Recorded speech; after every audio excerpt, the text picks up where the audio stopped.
Hello everyone, my name is Sophia Zalipsky and I am genuinely honored and extremely excited to introduce you to local and award-winning writer, director, and filmmaker, Mr. Ryan Callaway.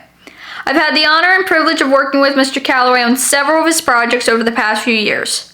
Today, I'm very grateful to Mr. Callaway for traveling to Huntington Valley, Pennsylvania to visit our very own Lower Moreland Township School District to offer some advice, insight, and perspective on our documentary team's project. This afternoon, I had a chance to give Mr. Callaway a tour of the grounds surrounding the original Lower Moreland High School and Murray Avenue School. I also showed him the active construction site of our future Lower Moreland High School. Afterwards, we had a chance to sit down with a few members of our team for a question and answer session. Team members were able to get his perspective on the importance of documentaries, filmmaking, and capturing images for future generations. We also had a chance to discuss the challenges and struggles he and others may have endured as aspiring minority writers, directors, and filmmakers. Here are some of the highlights from our tour of the Lower Moreland Township School District and of our Q&A.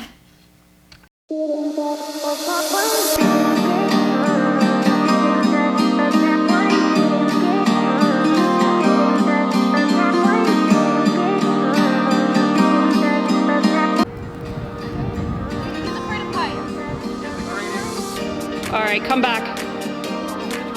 All right, you got this, Ryan. Hi, my name is Aubrey Zucchero. And my name is Victoria Zlipsky. And this is LMTV Live.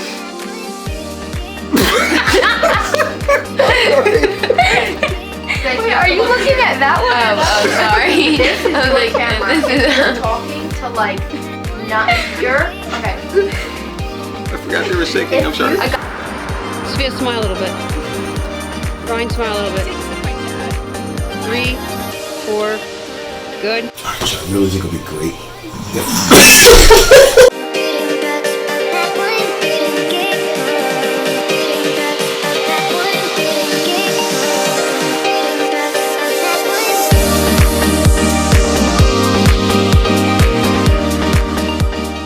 Hi everyone, my name is Aubrey Zucchero. And my name is Victoria Zlipsky. And this is LMTV Live.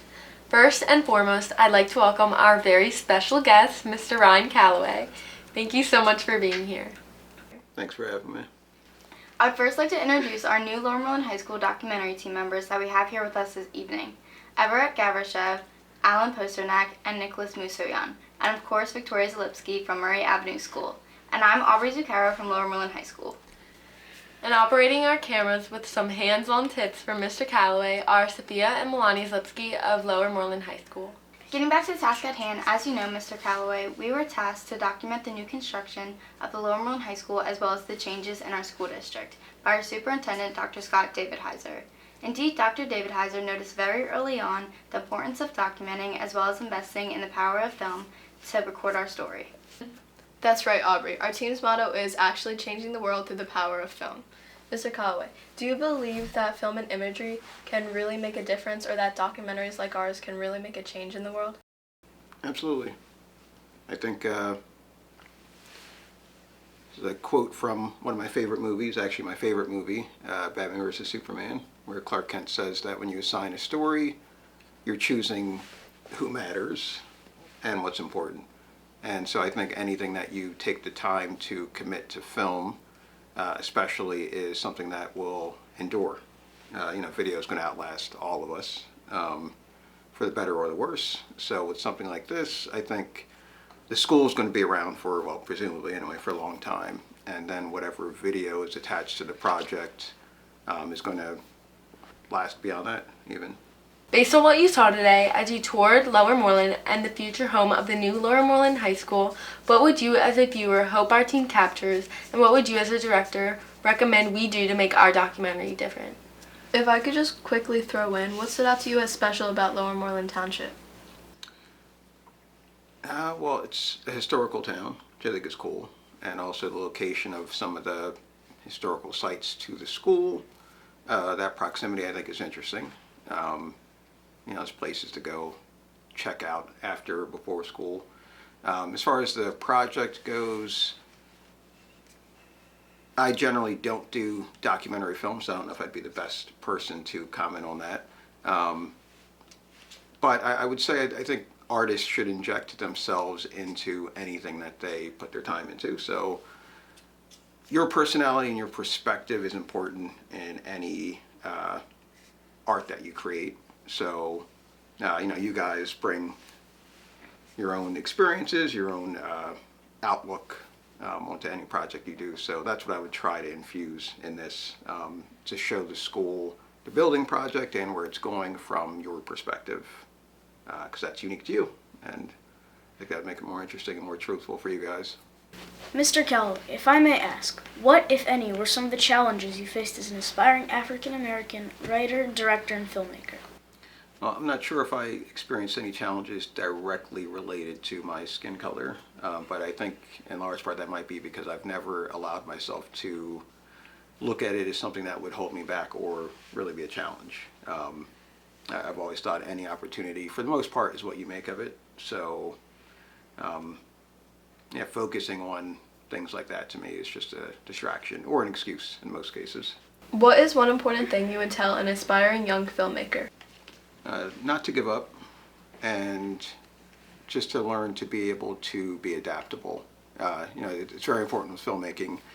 You do go on with a set plan. Filming is very structured. You do have to be very organized. There's a plan, there's pre-production, and there's actual production, and so much goes into every phase. So you want to be prepared, but you also have to learn to think outside of the box, because things go wrong all the time. Let's say worst case scenario, someone no-shows, or you get to the location and there's a mishap. You really have to be able to kind of, adapt and figure out another way to accomplish what you want. What is one important thing you would tell an aspiring young minority filmmaker who perhaps was facing the same challenges as you? I would just advise them not to, same as my perspective, not to allow their skin color or any adversity really to hold them back. I think a lot of the times people create challenges for themselves by having a certain mindset.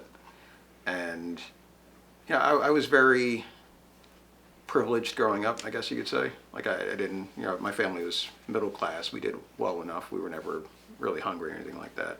For the most part. I remember some days we'd have like mayonnaise sandwiches or something. Not bad, by the way, especially if there's some cheese in there. But we didn't struggle. We were well off enough, and I had all the opportunities I could have wanted. I could have gone to college or anything like that. I didn't. You guys all should, by the way. I mean, for the most part. But I had every opportunity available to me, so that was never an issue. My brother Matt, however, went down a bit of a different path. He hung out with some of the wrong people, got involved in illegal activity, spent some time in jail, and just had a lot of trouble in his early life. But then, I'd say around his mid-20s, he turned things around, stopped getting in trouble with the law, owns his own business now, is successful, multiple vehicles, that kind of thing. So I feel like if he were to allow perception to hold him back, he might have struggled even more. Black guy, he's been in jail, has, multiple kids, deck stacked against him, but he didn't let that hold him back. Got out and worked hard and made his dreams a reality. So I think that's what I would say to any minority filmmaker, or anybody for that matter. It's just no matter what challenges you have, I think ultimately, the man can't hold you down. You're going to be the one to hold you down by having doubts or by letting those outside forces control you. Do you remember the first award you received as the writer, director, or filmmaker? How was that moment for you? Yes, 2019 was actually the first film festival I'd gone to in a long time. I'm not really a film fest guy. I don't like networking. People that tend to be at film festivals are quite strange. So I try to avoid that as much as possible, but I decided to try this one out. Also, my movies tend to be long. 2 hours is the average. Film festivals, they've got hundreds of movies they got to look at, and at least dozens that they want to fit into an event. So if your movie's 2 hours long and they can fit in, an hour and 10-minute movie and a bunch of short films, they're going to do that. So that's why after a while I didn't even bother submitting to festivals, because what's the point? But I took a chance on this one, and not only did they accept the film, but I was notified early on that I'd been nominated for Best Screenplay, which was, that was cool, because writing, like I said, that's how I got started in entertainment. So that recognition was great, and it had a little bit of a hint, because the film festival was spread over 2 days. My film was showing the first day, and then the award ceremony was day 2. And I asked the festival programmer, because it was a little bit of a drive, and I hated the area. And so I asked him, for the awards the next day, I wasn't expecting to win, honestly. But I asked if I should come back, if he would advise it. Is it worth the trip or not? And he said, I think you should definitely come. So from that, I had an idea. I'm guessing I'm winning. So it was cool. It's always great to be recognized. I don't necessarily live for recognition, but when someone, says that or when someone shows appreciation for any aspect of your work, especially in that light and among your peers, it's pretty cool. What is your definition of success in filmmaking? So for me, success is being at a place where you're doing what you love and you're able to earn a living from it. I don't think any artist wants to be the idea of the starving artist, the guy who's working 8 million jobs to be able to continue doing what he enjoys. Although if that's where you're at, you have to start wherever you are and make the steps toward improving. But for me, it's just being able to earn a living and having your work seen. Do you think people of different races are divided in the filmmaking world? If so, what can we do to bring them together? I think they are, and I don't think that they were necessarily a few years ago.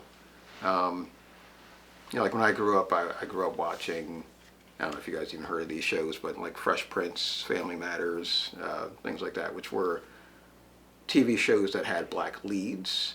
There was even the movie Blade, which came out in the 90s. It was about a black Marvel superhero vampire hunter guy.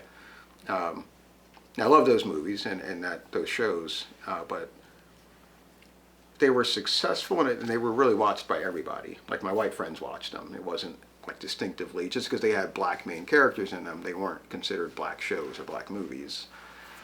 Whereas nowadays, in the last few years, I think that's kind of changed, where you do have distinctly black shows. I don't know if you can say you have white shows or not.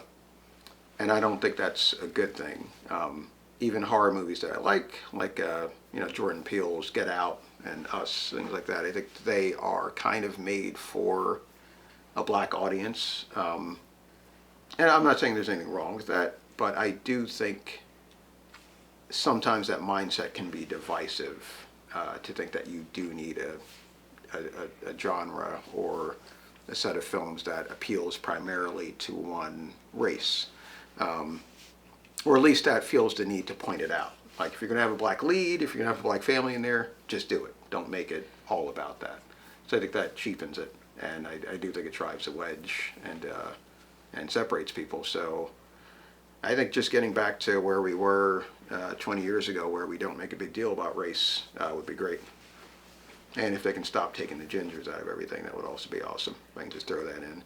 I don't know if anyone's noticed, but I'm a bit of a comic book fan, and a lot of the redhead comic book characters get replaced by people of color, which is not fair to the gingers. So I say save the gingers. What do you want people to notice in your filmmaking work? What essentially makes you, you? Well, I think my writing is probably my strongest suit. Just because that was my background. I always try to tell not just a good story, but a good story with strong characters and characterization, which is also something I think is missing in a lot of horror movies. Because mainly you're just usually lining up bodies to get slaughtered by whatever masked killer there is. But I always like to create real people, so that hopefully my characters are people that you either feel like you do know in real life, or that you could, someone you've come across. And that's probably the biggest thing for me, is the characterization and the cool stories, and also being different. I think you could probably watch almost all of my movies, and there may be some similarities, but overall the stories are very, very different. And also, they tend to be more somber, which is kind of my mark too. I like to make things that are serious. I mean, some of my movies are fun, for sure, but overall I try to tell serious stories, and not really big into the whole tongue-in-cheek kind of just a fun, dumb slasher thing. I like to tell stories that affect people. So, do you have any upcoming projects? If so, what can you tell us about it? I'm actually working on a movie called King of Terrors right now, co-starring Sofia Zalipski, and it's interesting you guys asked me the questions earlier about race and the impact it had on my filmmaking. The movie actually does deal with race in, I hope, interesting and unique way. It is a horror movie, like everything I do, but it's about two groups of people who come across each other out in the woods, and without giving too much away, they are being kind of pitted against each other by an outside force. Wow, that was an amazing and honest discussion we've had here today. Thank you so much, Mr. Callaway, for being here. We'll hope you'll stop back by and perhaps be here for our documentary premiere scheduled for the winter of 2023. This is Aubrey Zuccaro, and on behalf of the Lower Moreland High School documentary team for LMTV Live.